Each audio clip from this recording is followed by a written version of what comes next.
Hello! Welcome back to my ongoing 20th anniversary celebration of the live-action Pretty Guardian Sailor Moon. I may be Mercury power made up as Sailor Mercury, but today's installment isn't really about her. I covered most of the other characters last time in this video. Today we're here primarily to talk about Sailor Venus. It's time for an intervention. You see, Sailor Moon has always had a Sailor Venus problem. Or at least that's how I see it. I have no idea if anybody else agrees with me at all, but Sailor Venus was always a character I was so excited to get all the answers to, only to be really disappointed when I seemingly did. As a kid, catching the animated series only occasionally on television, I would see all these references to Sailor V. At the beginning of the series, she's more established and more famous than Sailor Moon. Sailor Moon plays her video game.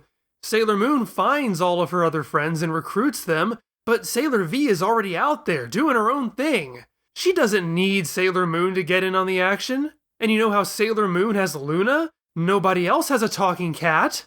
But Sailor Venus has Artemis. I knew she eventually joins the team as Sailor Venus, but I didn't know how. So without ever having seen the whole thing, I could only speculate as to what made Sailor Venus so special, so uniquely positioned compared to the rest of the cast. What role in the story she served to necessitate being so different? And when I finally did see the whole thing, my response was, There's not really anything in the Dark Kingdom storyline that requires Sailor V or Sailor Venus to be bopping around the way she does.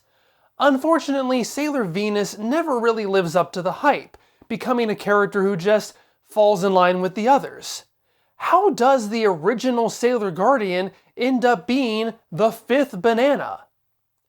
The issue here is that the reason the Sailor Venus within the Sailor Moon series exists as she does has less to do with narrative concerns than it does a consequence of the creative process. And don't get me wrong, I love tracking the creative process, the story outside of the story. But in this case, I feel that story works far better than the story within the story. As any Sailor Moon fan worth their salt will already know, Ai no Minako was written as the original heroine of this fictional universe, predating the first appearance of Tsukino Usagi by about half a year. Here is the story, as I understand it. In August of 1991, Run Run magazine published a story by Takeuchi Naoko. It was called Codename wa Sailor V, or Codename Sailor V. It was intended to be a one-off, a riff on Takeuchi's love of masked heroes, tokusatsu, sentai, that kind of thing. As the legend goes, Toei Animation came a-calling, wanting to adapt the idea into animation.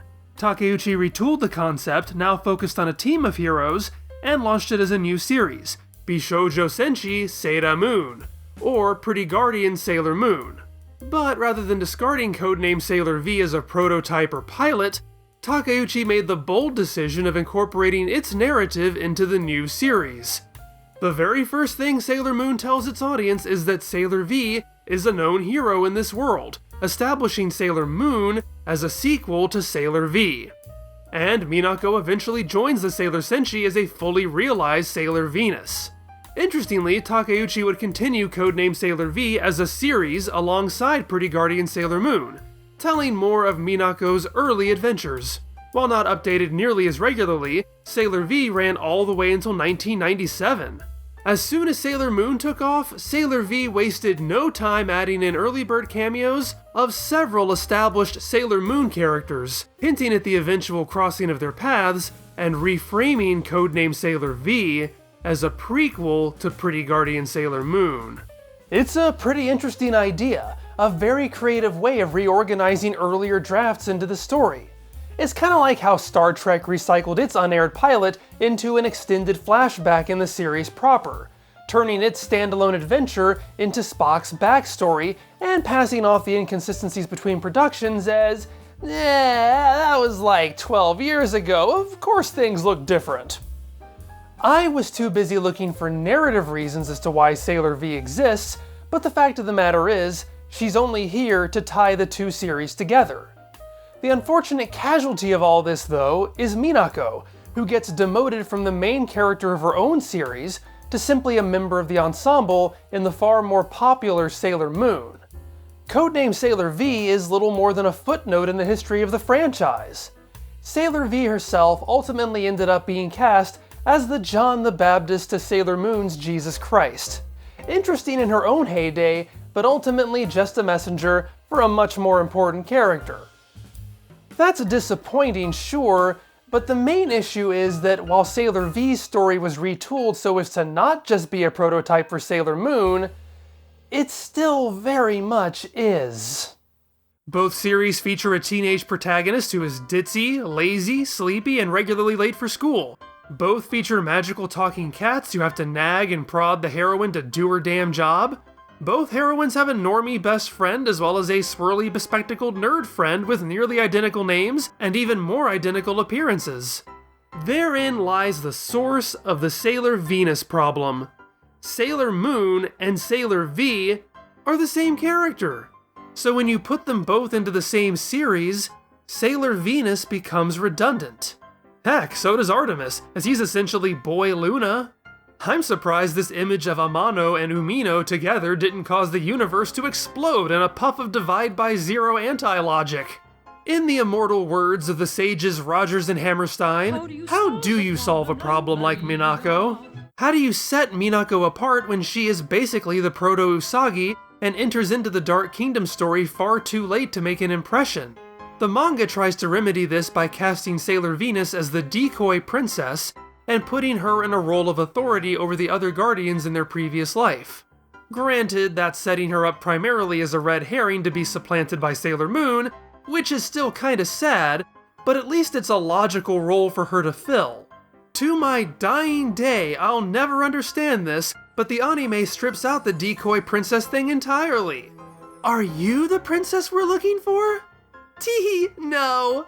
And that leaves her with basically no role at all. It's such a shock given that typically I find the animated series handles characterization far better than the manga does. At least the two manga series eventually tie together to explain where Minako comes from, but the animated Sailor Moon doesn't even have that. Minako gets a single episode in this story arc digging into her backstory. And that's nice and all, but it just raises more questions than it answers. Rather than explaining how Minako and Artemis meet or why Sailor V needs to start her mission before Sailor Moon, it instead puts her in London working with an Interpol agent. Well, now I'm just more confused. Why is the Dark Kingdom screwing around in London? How does a 13-year-old schoolgirl traipse off to London without anybody noticing? If this was part of her mission, how does Artemis not know anything about it? Later arcs take her in an entirely different direction from this seasoned, independent warrior, making her a wonderfully klutzy, well-meaning Miss Malaprop, more in line with her codename Sailor V counterpart. And don't get me wrong, seeing Minako's misadventures as a well-meaning but hopelessly clumsy nurse is one of the highlights of Sailor Moon R. My point here, and I know it's taken me a very long time to get to it, is that Sailor Venus has a long, weird history, and it's no surprise to me that the live-action series decided to just take her all the way back to the drawing board. PGSM has the luxury of hindsight, and so is able to create a Sailor Venus wholly distinct from Sailor Moon, whose pre-Sailor Moon adventures fully tie into the story the series is trying to tell. There is absolutely nothing redundant about this Minako, absolutely nothing the story has to work around in order to integrate her. To those familiar with the manga, the path to get here should at least be recognizable, but if you only know Venus from the 90s animated series, she's essentially a completely different character. And I know that throws a lot of people. While all the Sailor Guardians have been retooled to a certain extent, they're all still variations on the same core concepts. If you disagree with me that there has ever been a Sailor Venus problem, if Minako is your favorite, then tuning into this series and seeing your beloved, charmingly clumsy bubblehead reimagined as a brooding, manipulative misanthrope has to be a shock to your system. But as different as it is, I think it was the right direction to take her. And that, finally, brings us to I Know Minako, Sailor Venus. Minako still starts off as Sailor V. In fact, we're introduced to her in the very first scene of the show. But while this Usagi definitely idolizes her, it's less because she's Sailor V, and more because Aino Minako is a famous pop idol. Yeah, that's the first big difference. She is not your average schoolgirl, she is a celebrity. And in true Sailor Moon fashion, she doesn't exactly take the most stringent steps to keep her magical girl identity a secret. Her most recent album is literally named Venus, and her hit song, which plays constantly in this show, so it's a good thing it's so catchy, is called C'est la vie. C'est la vie. Sailor V. Get it? This change is significant because it means that Minako isn't really friends with the others. She lives in a completely different world. It's also significant because it gives the show an excuse to cross-market lots and lots of pop songs. But yeah, for the most part, the opening sequence is a lie. It's not a show about 5 friends hanging out together. It's 4 friends, and then there's Sailor Venus, who shows up when needed and then promptly disappears, taking care to never get too friendly with the others. I guess that's why Sailor Luna exists, so that Sailor Venus can truly be the series' 6th Ranger. I think I can count on one hand the number of times all 5 of the original leads are in costume fighting evil together at the same time. Minako never enters the gang's hideout until the 44th episode. I know that rubs a lot of Sailor Moon fans the wrong way, but I think it's a brilliant idea. Minako is no longer the proto-Usagi. You're never going to confuse the two of them. It sets her apart, which she logically should be. She has far more experience than the others. She's used to working alone, and in the role of the decoy princess, she should be keeping her distance from Sailor Moon. She wouldn't just automatically fall in with the rest of them. It also gives her more of a focus. She doesn't fall prey to being properly introduced far later in the series than the other characters. She and Artemis exist parallel to the rest of them. Minako has her own stories, her own needs, long before she starts becoming more involved with the other sailors' lives. Even when she does, she keeps her true identity a secret from them. At first that's explained away by her role as the princess, but even after the truth comes out that Sailor Moon is the actual Moon Princess, gee, imagine that, Venus still keeps her distance. This Minako takes her duties extraordinarily seriously. So when she does interact with the others, it's usually to order them around or criticize them for not being at her level. She's not exactly impressed with her counterparts, particularly Usagi, who's only concerned with Minako's celebrity, something Minako considers fairly frivolous. Still though, it's clear that Minako is drawn to Usagi as a person. She appreciates that innocent spirit and wants to protect her. She's also a bit envious of the friendships the others have, but believes she can't indulge in such a luxury. And that leads us to the other big change to Minako for this series. I don't know if I consider this a massive spoiler, since it is revealed to the audience fairly early on. Still, it is a big thing and ties into lots of other big things, and it's basically what the rest of the video is about. Okay, I've warned you. Here we go. Minako is afraid to get close to anybody because she's dying of a terminal illness. Pretty heavy. I think this is the most brilliant idea of the entire series, but let me rant for just a second before I get into why. I bet you're wondering why she's dying, and you're hoping I'll tell you. Well, the truth is, I have no clue either. Despite this being one of the most important, most dramatic plot threads in the entire series, the show never says what she's dying of. And I think that's ridiculous. She has the occasional dizzy spell, she's in and out of the hospital, she goes into an MRI, she's hooked up to bags of saline. If you're being generous, you could assume brain tumor, but it's really the most generic stuff in the world, exactly what you need to make sure she stays vibrant and active and beautiful throughout the series while dying in some wholly abstract way. And look, I get this is a show for children. I'm not expecting Dr. House and his team to come in and work a differential diagnosis. But even Batman and Robin's writers gave their made-up Alfred-killing disease a name. That's really all you need. Just the tiniest bit of specificity to sell this. The more they focus on it, the more the vague dialogue starts to feel like a parody, as if 2 kids are playing doctor and coming up with ideas for drama on the fly. I only have 6 months to live. Oh no, what can you do? Well, I can have the surgery, but there's practically a 0% chance it will work. Oh no!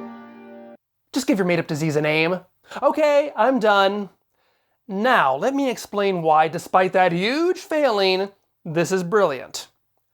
What I love most about this version of Minako is that she explores something I was always annoyed was never really addressed in either the manga or anime. The fact that the Guardians are inheriting powers and waging a conflict from their past lives should be extraordinarily momentous to learn, if not traumatizing. I've already talked about this in regards to Princess Sailor Moon, but the live-action series has heroes and villains alike struggling with questions of free will versus destiny.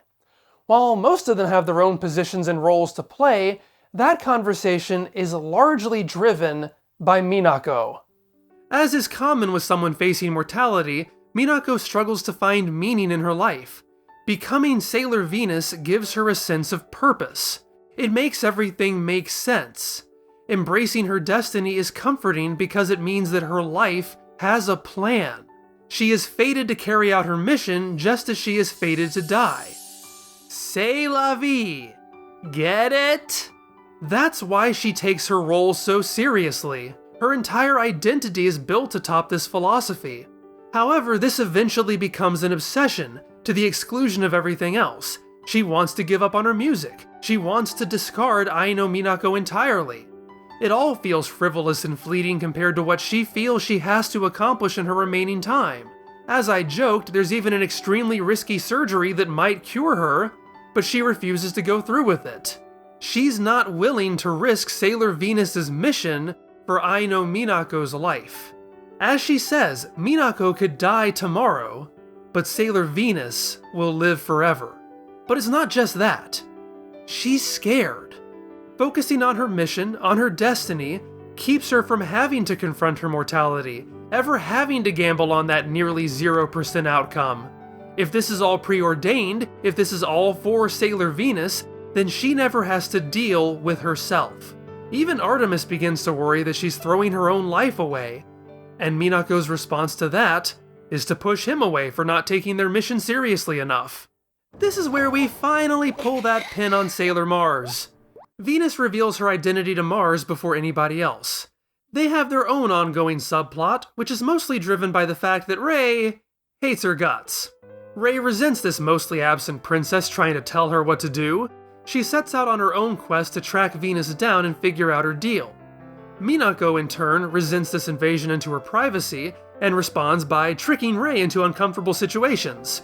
The fact of the matter is, they're very similar people.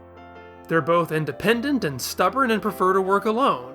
And while Minako is harder on Rei than anybody else, it's obvious that it's because she sees potential in her. Venus tells Mars that Mars is the leader of the Sailor Guardians and encourages her to take on that role. When Venus's disguise as the princess is shattered and it's revealed that Venus is actually the leader, Rei is understandably upset at being manipulated. I have seen some viewers assert that Minako is simply screwing with her.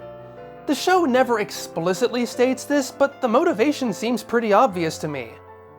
Minako is grooming Rei to take her place after she's gone. The two are often at odds, but they come to respect each other and even like each other. Rei engages in her own schemes to incorporate Minako into their friend group, which is especially interesting given that Rei is originally cast as the one not wanting to be friends with anybody. Eventually, Minako confides in Rei about her impending death. As her illness progresses, Minako hopes that Rei will help pick up the slack for her. However, the problem with spending so much time encouraging someone to be in charge is that they actually start to do it. Rei begins pushing back against Minako, and when Rei realizes just how dogmatically insistent Minako is on dying for the cause, Rei flips to the opposite extreme, and that's where we get our ideological divide. Rei comes to resent their past lives, and particularly how so many of her allies cling to this supposed inevitability rather than actually doing something with the lives they have now. That's the central internal conflict of the series. Is the mission, these grievances of people long dead, worth dying for now? Should Usagi and Mamoru give up their own happiness simply because other people tell them they're fated to repeat the same mistakes of their predecessors? Does Aino Minako deserve to exist? Or is she simply a vessel through which Sailor Venus's mission can be carried out? Rei tries to consolidate the other girls to her side, insisting that they're not fighting because of their past lives. She even tries to push Minako out, under the pretense that her full guardian powers haven't actually awakened yet, like all the other girls have. But there's just one little problem, which means it's time to grab that other little pin. It turns out that Makoto is totally buying what Minako is selling. As I said last time, Makoto's thing is believing that everybody in her life eventually abandons her. Buying into Minako's belief in destiny provides a convenient balm for that pain. She's supposed to be alone. She's destined to be alone. It doesn't matter if she's miserable, because only Sailor Jupiter is important. It isn't until Makoto starts parroting Minako's lines about dying for her mission and nearly chiaotzuing herself against a monster that Minako realizes she's gone way, way too far. Oh god, is that what I sound like? Artemis is finally able to convince her that the happiness she's brought to people as Aino Minako is important too and is worth preserving. It's only then that her true powers finally awaken. They don't awaken when she's single-mindedly pushing for her mission, they awaken when she learns to accept herself. And I think that's beautiful. Now, for a moment, I'm going to pivot away from Minako specifically and talk about the Shitennou. The 4 heavenly kings, the 4 generals, the elite 4, whatever, the bad guys. Frankly, I feel Sailor Moon has also had a Shitennou problem, something I touched on in my first video. In the manga, they're all backstory, no character. They're just random mooks to be killed off, but we later learn they had been Endymion's loyal retainers, corrupted by Queen Beryl to serve her. In the animated series, they're no backstory, all character. I'm not sure if the animated staff just didn't know the backstory, but all of that stuff about being connected to Endymion is cut out. They're just bad guys. But at least they have personalities. Nephrite starts to question his values when Naru falls in love with him, ultimately giving his life to protect her. Zoisite is the Starscream, as if I know anything about Transformers. I'm stupid!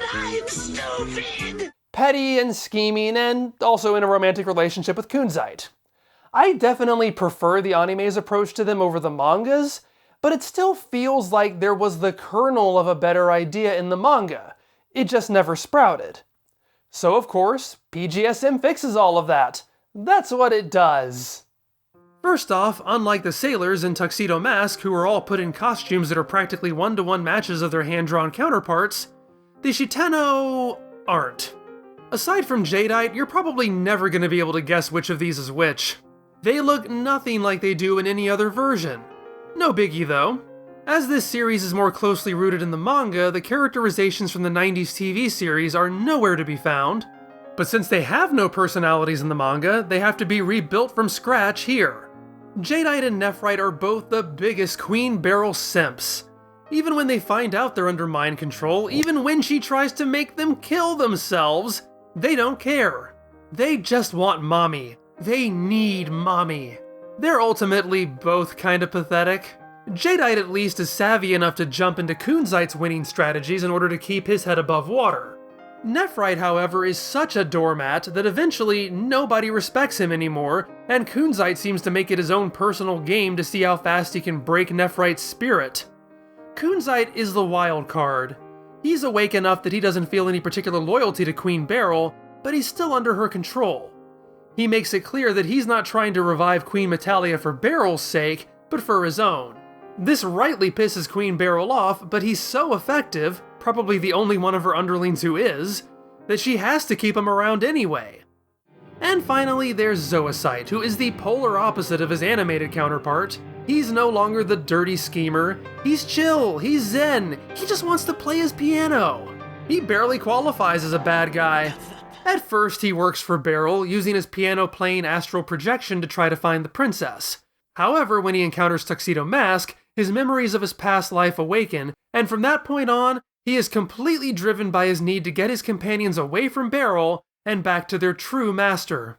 He frequently projects himself to Mamoru in an attempt to reawaken his memories, often when Mamoru is in the most vulnerable or embarrassing situations. After this point, I'm not entirely sure why Beryl keeps him around, as he's technically undermining her authority and goals even more brazenly than Kunzite is. But I can overlook it because it's such a fun dynamic. Kunzite and Zoisite are both pushing back against Beryl, but have very different outlooks on how and why they should. So even though they're very similar people with very similar goals, they find themselves fighting against each other. Sound familiar? There's a fairly well-known chapter title page in the manga showing each of the girls from the moon paired off with their Earth Kingdom counterparts. It hints that each of the Sailor Guardians had a link to one of the Shitennou in their past lives, if not an outright romantic relationship. Of course, it's rather meaningless, it never goes anywhere, it's just a drawing.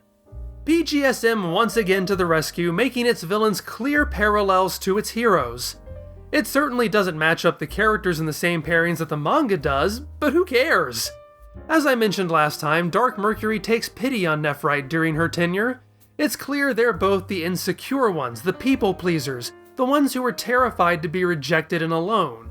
But the main parallels are with Mars and Venus to Kunzite and Zoisite. Venus and Zoisite are both the first characters to reawaken their memories of their past lives, both through a confrontation with Tuxedo Mask. They both look to those past lives for how they should live now. They both display the most fealty to their prince and princess. They're both musically inclined.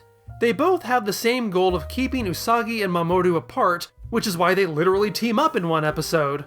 Kunzite and Mars both want out. They're looking to the present. Kunzite, however, is much more destructive about it. He also doesn't want Usagi and Mamoru together, but unlike Zoisite, who wants his master back, Kunzite just wants to kill him. He blames Endymion for falling in love with the Moon Princess in the first place. He wants Metalia's power so that he can be in charge, rather than being at the mercy of the whims of a bunch of whiny, lovesick puppies. And, as big of an ass as he is, it's kinda hard to blame him for that. I love these boys. Like the girls, they just have so much going on, so many conflicts. They're so wonderfully catty to each other. Their motivations are all distinct but often overlap, so it makes sense that characters will team up one week and then be at each other's throats the next. They're deliciously malevolent while still being pitiably tragic. That their own struggles with free will and destiny mirror those of the Sailor Guardians makes these Shitennou the best versions of these characters I've ever seen. And now we pivot back to Sailor Venus. Due to her sometimes dismissive attitude towards the others, I've seen people complain that this version of Minako is a bitch. I think that's far too reductive. I find her flaws and her fears to be extraordinarily relatable and human. I find her relationship with Rei to be one of the best developed dynamics in the series. They're just so good together. Their bond is so deep, so earned, and it's paid off so heartbreakingly beautifully. Up until now, even when I've gone into spoilers, I've mostly stayed away from events near the end of the series. I can't really do that here. So if you don't want the resolutions of these threads spoiled for you, jump ahead to here. I'm about to go into one of the biggest spoilers in the series. You've been warned. So remember that heartwarming moment when Minako finally accepts herself, realizes she wants to live, finally starts hanging out with the other girls and decides to get that surgery, gosh darn it? Well, in the very next episode, she dies anyway. If she is the sixth ranger of the team, the Minako apple doesn't fall far from the Burai tree, but it's handled even better. This is just such a perfect character arc, such an earned emotional catharsis. She is able to figure out all of her baggage and let down her guard with her friends just in time, but is still taken far too soon to really enjoy it. She solves her want versus need, saving herself, but not her life. And of course, Rei is the one to really carry the emotions here, which also feels so incredibly earned and appropriate. Any story can kill off a character to wring out some cheap drama, but it takes a measure of skill for it to feel like both a shocking punch to the gut, as well as the most fitting conclusion. The episode resonates so well, even if I couldn't tell you what the hell actually happens. The show jumps around chronologically and seems deliberately vague. I'm not sure if that's an artistic choice or more of the evasiveness seen in not naming Minako's illness. I've seen lots of conflicting fan summaries of what supposedly happens, and I don't think anything holds up to tight scrutiny. My personal theory, and the one that seems most compelling to me, is that Minako is lying to everyone. She's not going in for routine pre-surgery testing like she claims, she's having the surgery right then, and the odds end up not working in her favor. Ultimately, the logic doesn't matter too much given how hard it hits emotionally. There's the perverse irony of the characters throwing Minako a party that she never gets to attend. There's the dreamlike incongruity we have of watching the characters enjoying Minako's final song and listening to her read her own goodbye note to them, all while sporting the most placidly anodyne expressions, only to realize that none of this is actually happening. And I'll freely admit, when I first saw this episode, I was sobbing. I still cry when I watch it now. And then there are the subtler realizations. This is a huge emotional moment on its own, but it hits even harder when you realize these two characters have only ever referred to each other as Mars and Venus, illustrating their often strained, always professional relationship. Mars, Venus. I'm almost certain this is the first time Rei directly addresses Minako by name. And in true Zyuranger Geki now wears his dead brother's shield tradition, in the final episode, Sailor Mars reveals that she has inherited Venus's Sailor Star tambourine, dual-wielding them as twin daggers. Mars has truly become Venus's successor. You did it! You did it, PGSM! You actually made me care about those stupid tambourines! Congratulations! I didn't think you had it in you, but you accomplished the impossible. You are a brilliant piece of fiction. I hope I've made it clear that this show has finally crafted a Minako that feels at home in the Dark Kingdom storyline. She embodies all of its themes. She intertwines with all the other characters in exploring those themes. I totally get if this isn't your cup of tea, if you wanted something a bit closer to the Minako you know from other versions. Believe it or not, I like that character too. She's a lot of fun. As I've said, my issues are in how she's used and how she feels redundant in this story, how she's built up but never rises to that potential, how the idea of her is so compelling but ends with her being Sailor Guardian number 5. This version of Minako completely turned me around on her, shifting her from my biggest disappointment to my most pleasant surprise. I love this version of the character. They solved the Sailor Venus problem. They solved the Shitennou problem. Do you see yet why I think this is the best telling of Sailor Moon? However, as much as I've been pumping this series up for the past few months, that doesn't mean I think everything about it works. There are areas, both minor and, unfortunately, major, where the show drops the ball. After 4 videos in a row of unabashed positivity, it's time to explore the dark side of PGSM. And no, I still don't have a Dark Mercury costume for that. Thanks so much for watching. As always, special thanks to Miss Dream and Sea of Serenity for helping a relative Sailor Moon neophyte figure out all the twists and turns in history here. They are great resources. Thanks very much to all of my patrons who keep the channel running. In the name of Mercury... I can finally put these damn pins down. That's a relief. That sure was a joke that was worth carrying through 2 videos.